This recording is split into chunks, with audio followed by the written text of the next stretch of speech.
Shalom, selamat pagi buat segenap warga Jemaat Gereja Toraja Depok melalui edisi Renungan Pagi Jumat 13 Mei 2022. Pertolongan kita adalah dalam nama Tuhan yang menjadikan langit dan bumi, kasih karunia dan damai sejahtera dari Allah Bapa kita, dari Yesus Kristus dan Roh Kudus menyertai kita. Amin. Kita berdoa. Bapa kami yang di surga, pada pagi ini kami mengucap syukur atas penyertaan Tuhan sepanjang hari yang boleh kami lalui dengan sukacita. Pagi ini kami bersama-sama untuk membaca dan merenungkan firman Tuhan. Berkati kami melalui firman dan renungan pagi ini. Dalam nama Tuhan Yesus, Tuhan dan Juru Selamat kami. Amin. Pembacaan firman Tuhan diambil dari kitab Perjanjian Lama, Daniel pasal 7 ayat 1 sampai dengan 14. Nats kita pada ayat 14.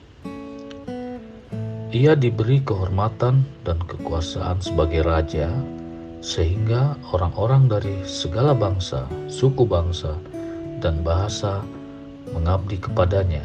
Kekuasaannya akan bertahan selama-lamanya, pemerintahannya tidak akan digulingkan. Tema renungan pada pagi ini, kekuasaan Tuhan dalam dunia. Kamma kuasanna Puang Matua Nalino. Kehidupan kita kini dan di sini kerap membawa kita pada kenyataan bahwa kita dilingkupi oleh banyak kekuasaan seperti pemerintah, atasan, bos, majikan, dan lain-lain. Sejak zaman Alkitab, ada dua jenis kekuasaan yang kerap dipertentangkan, yaitu kekuasaan ilahi dan kekuasaan dunia. Kekuasaan dunia digambarkan sebagai lawan dari kekuasaan Allah. Hal ini tampak dalam perikop hari ini. Perikop ini menuturkan penglihatan Daniel tentang binatang dan yang lanjut usia. Keempat binatang yang dilihat Daniel menggambarkan 4 bangsa yang sedang berada dalam kejayaannya. Daniel menggambarkan bangsa-bangsa tersebut memiliki kekuasaan yang sombong dan cenderung mengabaikan Allah dan meniadakan sesama manusia. Akan tetapi, kejayaan bangsa-bangsa tersebut tidak berarti di hadapan yang lanjut usia. Secara sederhana, kita dapat memahami yang lanjut usia ini sebagai Allah sendiri.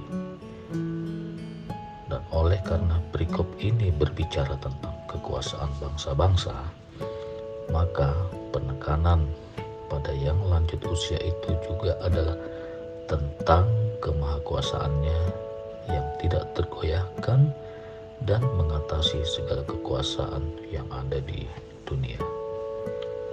Maka dari itu, Daniel menyampaikan nasihat agar orang percaya tidak menyandarkan kehidupannya kepada penguasa-penguasa dunia. Kekuasaan di dunia ini adalah hal yang fana. Penglihatan Daniel menegaskan bagi kita bahwa Allah adalah penguasa dunia ini. Kuasanya tidak tergoyahkan oleh apapun. Orang percaya dinasihatkan untuk tidak tunduk dan menyerahkan diri pada kuasa dunia yang seolah-olah tampil sebagai raja dan penguasa dunia. Karena itulah, sebagai gereja, kita diutus untuk memberitakan kabar sukacita kedaulatan Allah, Sang Penguasa dunia. God is the source of all power, and prayer is essential to experiencing His power in our lives. Gwen Smith. Amen. Jemaat yang berbahagia, mari kita berdoa.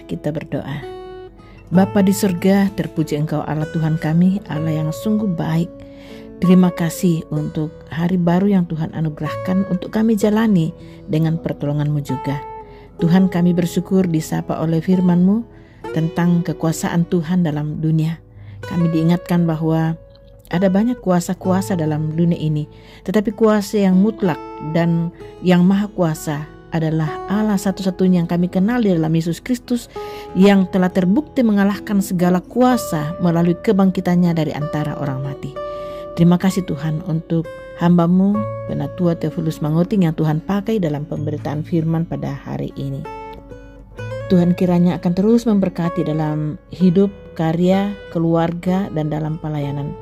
Bapa di sorga, kami bergembira bersama mereka yang berulang tahun hari ini, yaitu saudara kekasih kami Marlin M.A., Thomas Bukey, dan Bapak Batara Pongsitanan.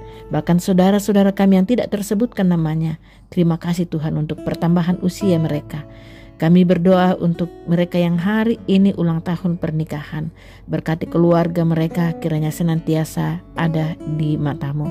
Bapa di sorga, kami bersyukur untuk warga jemaat karena berbagai hal seperti mereka yang pulih dari penyakit, mereka yang mengalami kesuksesan, mereka yang dapat diperjumpakan dengan orang-orang yang mereka rindukan, mereka kasihi dalam hidup ini. Kami pun menyerahkan rencana peneguhan CD pada hari Minggu dan perjamuan kudus perdana bagi 18 anak-anak kami. Kami pun berdoa untuk setiap pergumulan anak-anak Tuhan. Bergumul karena kondisi keuangan, bergumul karena kondisi pekerjaan, pergumulan keluarga, dan banyak hal Tuhan yang membuat kami berada dalam kondisi pergumulan. Terkhusus kami berdoa buat anak-anak Tuhan yang berada dalam kelemahan tubuh. Tuhan, kuatkan iman percaya, berkati orang-orang sekitar mereka akan selalu memberikan perhatian khusus bagi mereka. Mereka juga yang lanjut usia, Tuhan, peliharakan mereka. Kiranya semua anak-anak Tuhan dalam kondisi fisik terganggu karena sakit, karena faktor usia, akan tetap terpelihara dalam cinta kasih Allah. Kuatkan iman percaya mereka Tuhan. Kami punya kerinduan saudara-saudara kami akan dipulihkan oleh kasih, oleh kuasa dari Allah Bapa.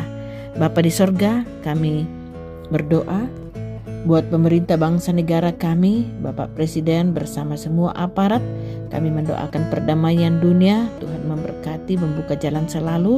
Kami berdoa buat jemaat di mana kami berjemaat, mungkinkan selalu hidup persekutuan terbangun dalam dasar cinta kasih Allah. Oh Tuhan, peliharakan kami hari ini dalam segala aktivitas kehidupan kami. Dimanapun kami berada, kasih setia Tuhan merangkul kami semua. Ini doa kami Tuhan, di dalam nama Tuhan Yesus kami berdoa. Amin. Saudara-saudaraku yang kekasih, jalani hari ini dengan pertolongan Tuhan, bahwa damai sejahtera Allah yang melampaui segala akal akan memelihara hati dan pikiranmu dalam Kristus Yesus. Amin. Demikian sapaan pagi bersama Gereja Toraja Jemaat Depok pada saat ini. Selamat beraktivitas, jaga kesehatan. Tuhan Yesus memberkati selalu.